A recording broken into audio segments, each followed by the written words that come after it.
Halo para bos-bosku dimanapun kalian berada, bagaimana kabarnya? Kembali lagi bersama gua Felis. Sebuah film kungfu yang cukup melegenda dan pastinya sangat keren karena dibintangi oleh aktor terkenal yaitu Jet Li. Adalah kungfu Cult Master yang dirilis tahun 1993 ini, di mana cerita dari filmnya akan berfokus pada seorang pemuda yang awalnya diremehkan tapi endingnya ditakuti karena menguasai semua aliran kungfu dalam waktu yang cukup singkat. Dan seperti apa sih jalan ceritanya? Maka dari itu, tanpa banyak basa-basi lagi, mari kita masuk dan mulai ke alur ceritanya.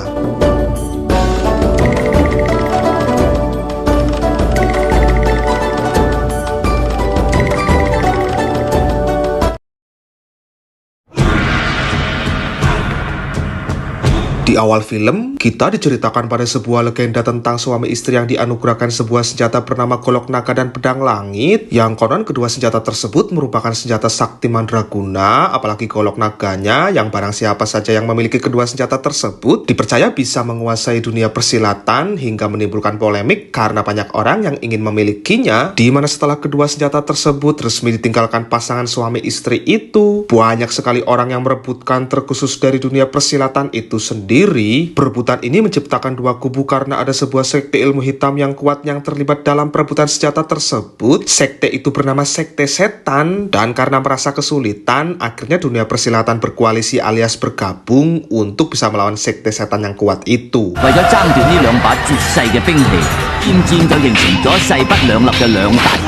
Kubu-kubu yang berkoalisi dari dunia persilatan itu sendiri, yang pertama ada perguruan Shaolin, yang kedua ada perguruan Wutong, yang ketiga ada perguruan Kanlun, yang keempat ada perguruan Hungtung, terakhir ada perguruan Wasau. Dan mereka ini sedikit diuntungkan karena punya musuh yang membenci pemerintah, yang itu artinya mereka sewaktu-waktu bisa saja dibantu oleh pemerintah. Dan untuk Sekte Setan atau Sekte Ming yang berasal dari Persia bermarkas di sebuah puncak bukit ini, mereka juga tak kalah hebatnya karena punya pemimpin yang punya ilmu kanuragan tinggi. Masing-masing ada Ratu Naga Ungu, Raja Elang Putih, Raja Singa Emas, dan yang terakhir ada Raja Kelelawar Hijau. Dan dengan adanya sebuah fakta tentang permusuhan kubu mereka berdua ini, setiap orang dari masing-masing kubu dilarang berteman apalagi pacaran sampai menikah, yang jika melanggar akan mendapat hukuman, mungkin saja hukuman mati, yang itu menandakan rivalitas mereka ini memang sangatlah kuat. Namun peraturan itu seakan tak berarti apa-apa bagi salah satu murid dari generasi kelima perguruan Wutong yang bernama Chang Tuisan. Ya elah, susah banget dah. Supaya gampang kita ganti saja Dragon, dimana ia malah diam-diam berhubungan dengan anaknya Raja Elang Putih. Ini orangnya namanya itu Yan Soso, kita panggil saja Yani. Dan Dragon ini rupanya juga berteman baik, bahkan bersahabat dengan Raja Singa Emas. Dan faktanya golok naga saat ini juga sudah ada di tangan Raja Singa Emas. Dan dalam pertarungan yang terjadi saat ini, Raja Singa Emas diserang mantan gurunya sendiri yang membelot ke pemerintah. Dan karena golok naga diincar oleh banyak orang, sejak saat itu Raja Singa Emas dibawa ke sebuah pulau terpencil oleh Dragon dan Yani. Sampai akhirnya di sana mereka berdua mempunyai seorang anak laki-laki yang mereka beri nama Moke.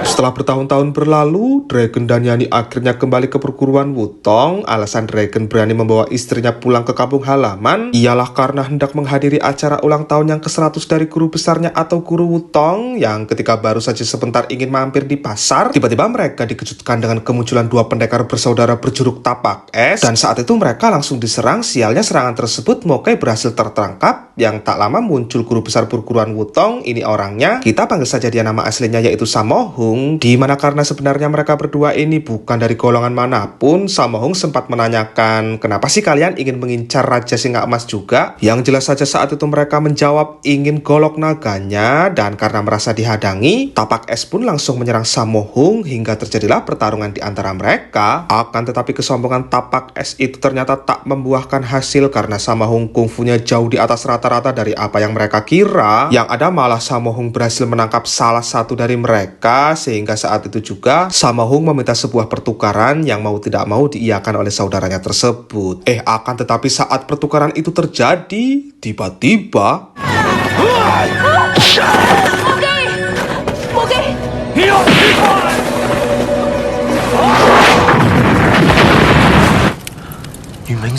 Ya, Moke terkena sebuah jurus tapak es yang nantinya akan selalu membuatnya mengalami kedinginan, dan tanpa pikir panjang Moke langsung dibawa ke perguruan Wutong untuk paling tidak bisa mendapatkan penanganan dari para guru-guru di perguruan Wutong. Namun sayangnya tapak es terlalu sulit untuk bisa mereka sembuhkan dengan cara seperti itu. Dan ketika masih menunggu Sammo Hung yang saat ini masih mencari penawarnya, di depan sudah hadir rombongan perguruan kungfu lain yang ingin mencari keberadaan Dragon dan istrinya, yang sontak saja membuat salah satu guru senior Wutong bernama, kita panggil saja Liang, langsung menegurnya. 今日家師百歲壽辰點回呢？只要交張翠山同殷素素出嚟，滅絕師太，你以為武當派係乜嘢地方？ Saking ngebetnya ingin mendapatkan kolok naga, biarawati yang kita sebut saja Mawar ini justru melakukan perlawanan, dan rupanya dialah yang memegang pedang langit tersebut. Dan mereka berdua yang jelas saja tak ingin memberitahukan lokasi Raja Singa Emas berada saat itu memutuskan untuk melawan si Mawar, dan hasilnya si Mawarlah yang menang. Tapi seketika muncul Sammo Hung yang datang untuk melawannya, dan sekali lagi karena Sammo Hung kungfunya lebih sakti ketimbang guru-guru yang datang ini, Sammo Hung pun dengan mudah berhasil mengalahkan dan berhasil menyita pedang langit dari tangan si Mawar. Dan karena dianggap pedang ini hanyalah membawa masalah, Sammo Hung menyitanya selama 7 tahun dan bersedia akan mengembalikannya lagi apabila ada murid Mawar yang nantinya baik dan tulus ingin mendamaikan kekacauan ini. 師傅，一人做事一人當。要我講出我已經金毛獅王謝遜嘅下落，但我張翠山斷唔會出賣我自己嘅朋友㗎。各位前輩，但係我亦唔希望我師傅嘅老人家，我就俾大家個交代。 Nah, karena terus-terusan didesak yang mungkin saja bisa membahayakan nyawa gurunya, pada akhirnya Dragon pun menemukan solusi dengan memilih untuk bunuh diri saja, yang sontak membuat Moke terkejut. Dan setelah apa yang terjadi terhadap ayahnya tersebut, Moke pun diamanatkan ibunya untuk mengingat semua wajah-wajah orang laknat ini lalu balas dendam suatu saat nanti. Lantas bukannya iba atau bagaimana, mereka-mereka ini malah terus saja memaksa Yani untuk memberitahukan lokasi Raja Singa Emas berada, yang oleh karena tetap nggak mau ngasih tahu, Yani memilih membisikkan yang seolah-olah ngasih tahu ke biksu itu agar supaya biksu itu diinterogasi teman-temannya. 大師，金毛獅王就喺嗰度。OK，阿媽呃佢嘅啫。 Selanjutnya, setelah menipu biksu itulah, Yani berpesan ke Moke untuk jangan pernah percaya begitu saja dengan wanita, apalagi wanita itu cantik. Lalu yang terjadi selanjutnya,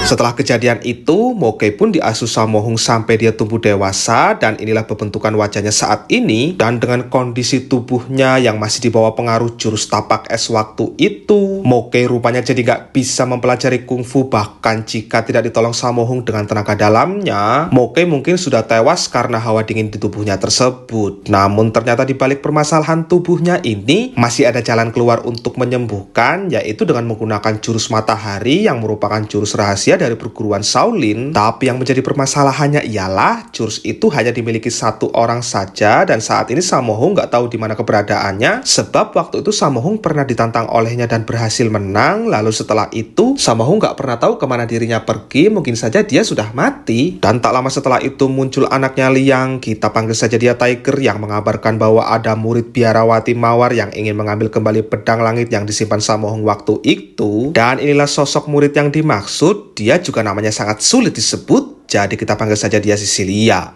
幾識講嘢，別住收到你咁嘅徒弟算佢好運。你一場嚟到就喺度住幾日啦？多謝張真人。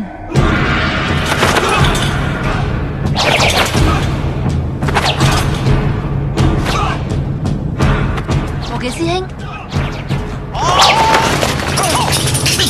無忌師弟練唔到武功，我哋會就住佢噶啦。 Setelah selesai berlatih dengan murid-murid yang lain, Tiger dipanggil oleh sang ayah, dan di sini Tiger diamanatkan untuk memegang kendali perguruan sementara waktu karena Sammo Hung saat ini tengah pergi mempelajari Tai Chi dan akan kembali dalam waktu 3 bulan ke depan. Saat malam tiba, Moke tak sengaja mendapati ada seseorang yang mengintip Cecilia mandi. Untuk kemudian Moke pun mengusir mereka, lantas Moke pun diajak ke dalam. Di dalam Cecilia nampak menggoda dirinya, dan ternyata ini hanyalah jebakan yang dibuat si Tiger. Tiger ini memang sebenarnya nggak suka dengan dengannya karena Sammo Hung selalu memperhatikannya, bahkan semua tenaga dalam Sammo Hung sudah diberikan yang seharusnya sih bisa saja sebagian diberikan ke si Tiger ini, di mana tanpa belas kasihan Tiger pun langsung mengajar Moke dengan menggunakan kungfunya. Seketika Moke tersebut dibuat terseok-seok tak berdaya, dan ketika hendak dihukum karena sudah menggigit tangannya, saat itu muncul seorang wanita yang langsung menghentikan aksi Tiger itu. Dan ternyata wanita ini merupakan anak buah dari kakeknya sendiri, yaitu Raja Elang Putih. Dan usut punya usut kedatangannya kemari karena ingin melihat Moke sekaligus ingin melepaskan rantai yang mengikat tangannya tersebut. Yang rantai itu sendiri ternyata hanya bisa dibuka dengan menggunakan pedang langit, yang alhasil membuat si wanita ini terpaksa terus bertarung untuk memancing pedang itu keluar.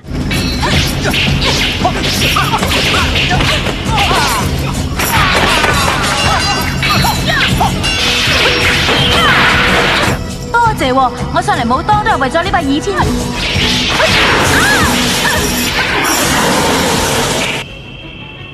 Dalam pelariannya tersebut, mereka harus terhenti lantaran menemukan jalan buntu yang di bawahnya terdapat sebuah jurang, dan saat itu Sicilia langsung membuang mereka menggunakan pedangnya. Keadaan itu memaksa mereka harus berjuang, yang beruntung masih ada ranting pohon yang membuat mereka selamat. Dan di sela-sela mengobrol, muncul sebuah bola besar yang ternyata itu adalah biksu pemilik jurus matahari yang menghabiskan hidupnya untuk bertapa di goa ini. Dan ketika melihat penyakit Moke kumat tersebut, di situ si biksu mengetahui penyakitnya dan langsung menawarkan jurus matahari.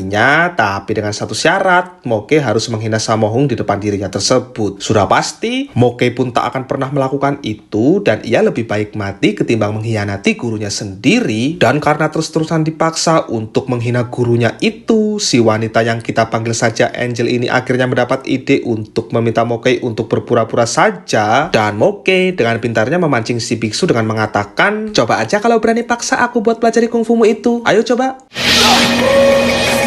我幫你運氣咧，我唔准你幫我運氣。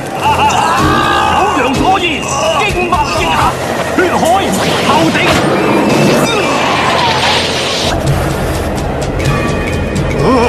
身上已經有9重九陽神功第1重嘅，你解都解唔甩㗎啦。 Nah, di saat yang bersamaan itu, Tiger juga membohongi Sammo Hung dengan mengatakan Moke tewas dibunuh oleh sekte setan yang datang menyerangnya. Dan setelah berhasil menyerap semua jurus matahari tersebut, kini Moke sembuh total dan punya kungfu yang jelas sangatlah luar biasa. Moke juga akan dengan mudah mempelajari kungfu apapun dengan adanya jurus matahari di tubuhnya itu. Dan setelah jujur bahwa dirinya hanya menipu saja, seketika terjadi pertarungan di antara mereka, dan di sini kita diperlihatkan betapa hebatnya Moke saat ini.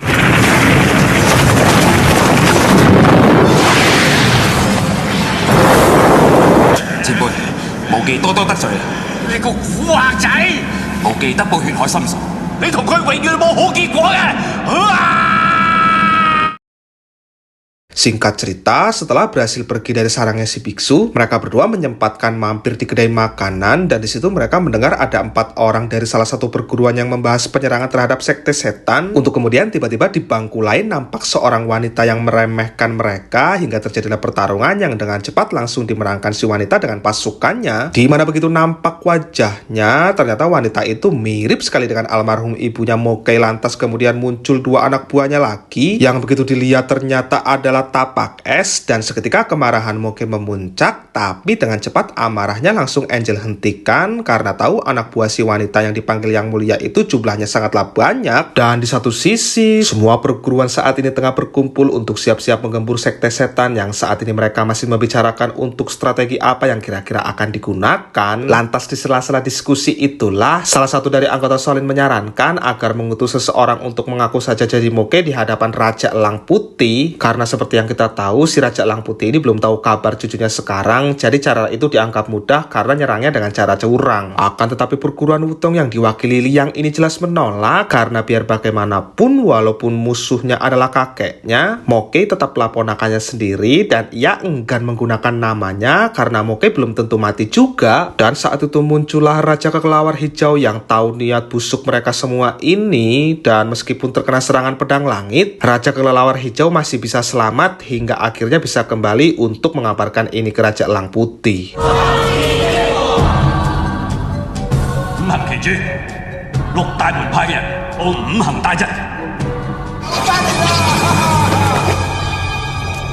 未老鬼，我已經探過6大派戰營啦。外孫張無忌嘅就格殺勿論，佢哋會派人扮你個外孫嚟暗算你啊！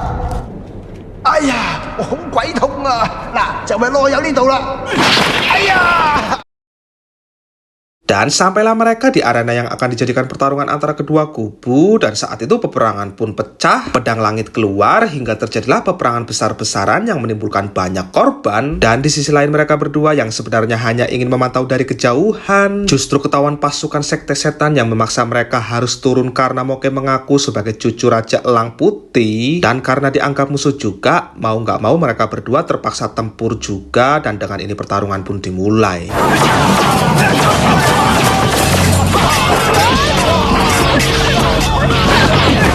我真係周無忌啊！九陽神功！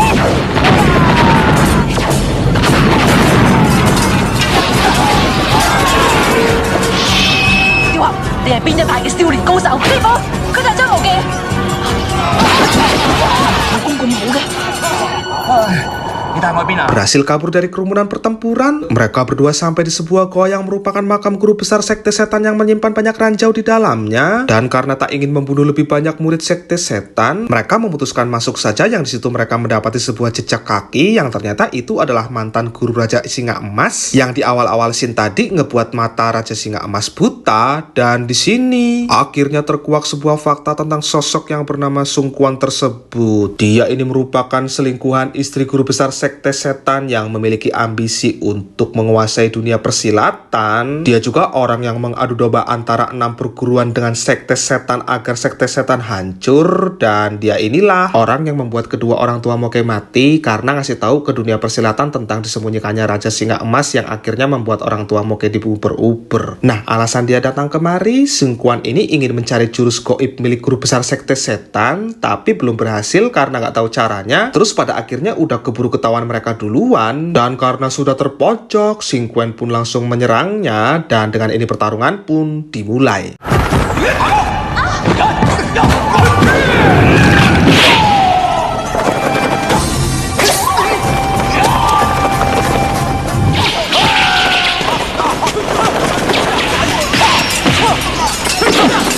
Sementara di markas Raja Elang Putih masih terjadi pertempuran, di sini Angel mendapati ada sebuah tulisan bahasa Persia yang isinya meminta agar siapa saja yang terjebak untuk menunduk jika ingin selamat. Dan saat itu Angel pun langsung melakukan, tapi tidak dengan Moke yang gak percaya hal-hal semacam ini. Dan yang terjadi selanjutnya,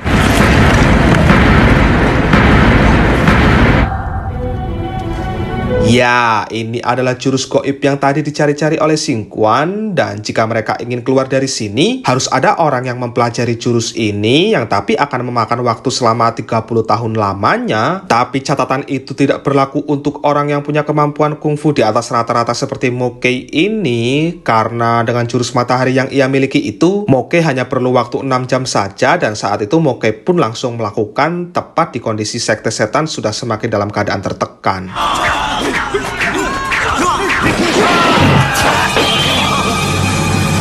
鬼，同你止晒血啊！走！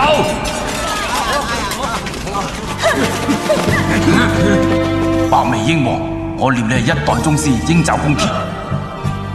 Dengan kekuatan yang sudah dilipat gandakan, Moke coba menjelaskan bahwa ini semua adalah adu domba Sun Quan yang ada di pihak pemerintah. Yang tapi ungkapan itu justru membuat salah seorang murid terbaik Shaolin yang merupakan ponakan Sun Quan jadi nggak terima. Dan pada akhirnya, dengan ini pertarungan antara keduanya pun tak dapat terhindarkan lagi.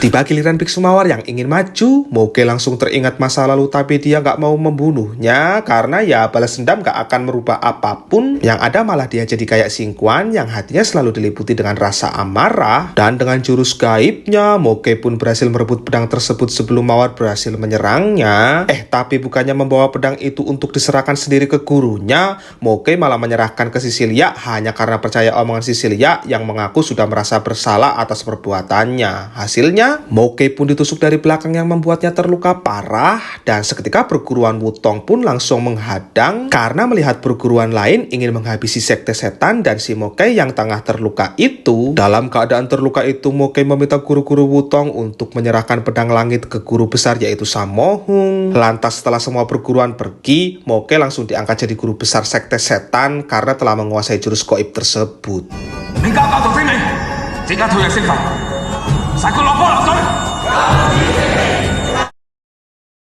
Singkat cerita, setelah 1 minggu berlalu, mereka langsung bergerak karena mendapat bocoran dari 2 orang mata-mata perguruan bahwa saat ini orang-orang perguruan Wutong ditangkap perguruan Shaolin. Mereka semua diracuni serbuk wangi, yang serbuk tersebut mampu menghilangkan kungfu, termasuk kungfunya Liang meskipun dia jadi satu-satunya orang yang bisa kabur dari perangkapan itu. Di mana sebelum pergi ke kuil Shaolin untuk menyelamatkan orang-orang Wutong, mereka terlebih dahulu mencari obat yang anehnya, tapi semua obat sudah diborong oleh salah seorang yang tinggal di sebuah villa yang tak jauh dari sini.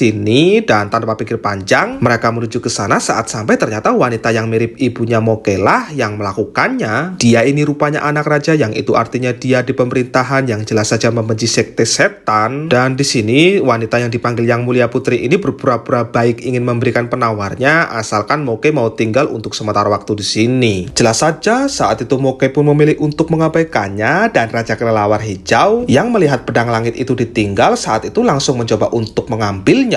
Tapi saat dibuka,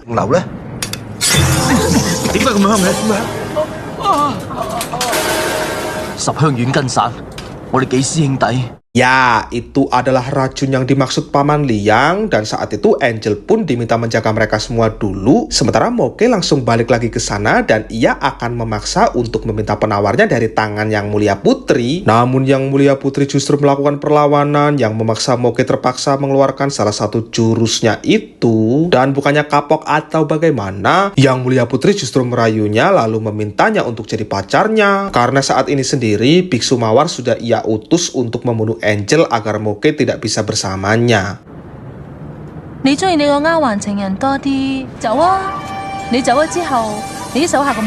Kesal karena tak kunjung diberikan penawarnya juga, Moke pun langsung menutup matanya. Lalu saat itu ia pun mengeluarkan jurus matahari yang mematikan itu. Dan yang terjadi selanjutnya,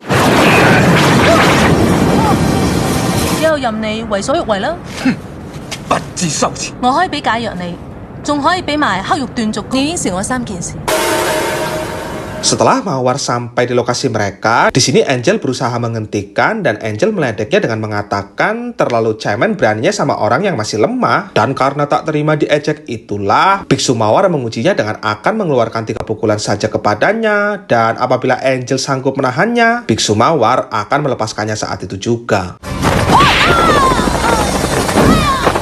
Xiao, 你自己走先啦。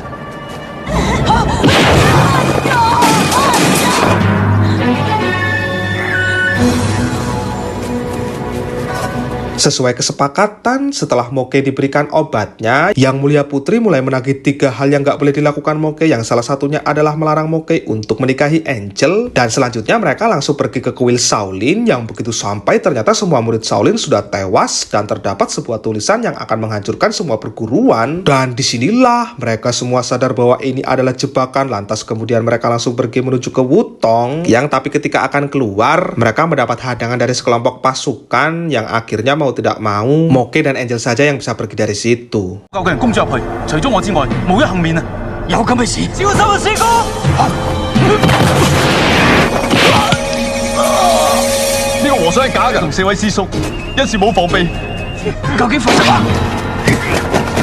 Dan ya, Tiger juga telah berkhianat dan semua akar permasalahan dari biang keladinya adalah pemerintah yang dipimpin oleh Yang Mulia Putri yang alasannya sudah pasti karena pemerintah tak ingin kuasanya diganggu apalagi sampai digantikan. Dan di kondisi terluka, Sammo Hung jelas agak kesulitan jika harus melawan dua bersaudara yaitu Tapak Es. Dan saat itulah muncul Moge yang langsung menyelamatkannya dan Moge pun langsung menghajarnya dengan jurus mematikan yang ia miliki.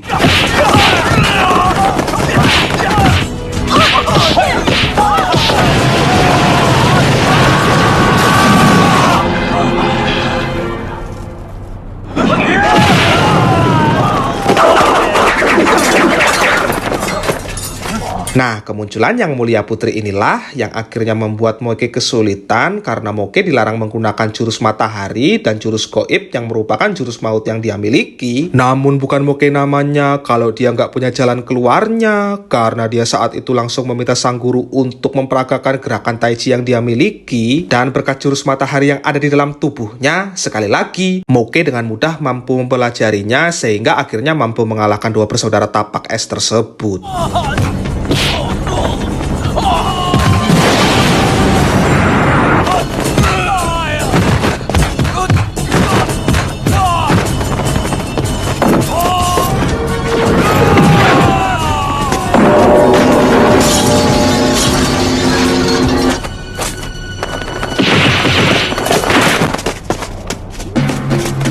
Setelah semua yang terjadi, Yang Mulia Putri tetap bisa dibebaskan karena sisa perguruan lain masih ia tahan dan Moge diminta untuk datang 3 hari ke depan ke istana jika ingin teman-teman dari perguruan lain itu selamat. Dan untuk si Tiger sendiri, Moge tak membunuhnya melainkan hanya menghilangkan kungfunya saja. Lantas kemudian setelah itu film pun tamat.